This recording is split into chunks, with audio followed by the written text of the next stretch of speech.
QR code ஸ்டிக்கரை நீக்கினால் ஓட்டுநர் மீது கடும் நடவடிக்கை எடுக்கப்படும் என காவல் ஆணையர் அருண் தெரிவித்துள்ளார். சென்னை பெருநகர காவல்துறையின் சார்பில் ஆட்டோ மற்றும் வாடகை கார்களுக்கு காவல் உதவி QR குறியீடு வழங்கும் திட்டத்தை முதலமைச்சர் மு.க.ஸ்டாலின் சென்னை தலைமை செயலகத்தில் தொடங்கி வைத்தார். இந்த நிகழ்ச்சியை தொடர்ந்து செய்தியாளர்களை சந்தித்த சென்னை மாநகர காவல் ஆணையர் ஆட்டோவில் ஒட்டப்பட்ட QR கோட் ஸ்டிக்கரை நீக்கினால் ஆட்டோ ஓட்டுநர் மீது கடும் நடவடிக்கை எடுக்கப்படும் என ஆணையர் அருண் எச்சரித்துள்ளார்.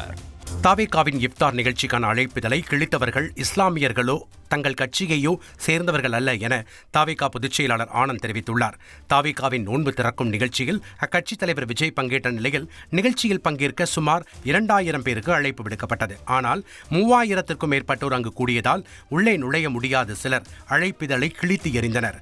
இந்நிலையில் அழைப்பிதழை கிழித்தவர்கள் தாவேகாவினர் கிடையாது என அக்கட்சி பொதுச் செயலாளர் ஆனந்த் தெரிவித்தார். செய்திகளை உடனுக்குடன் தெரிந்து கொள்ள உடனே சப்ஸ்கிரைப் பண்ணுங்க.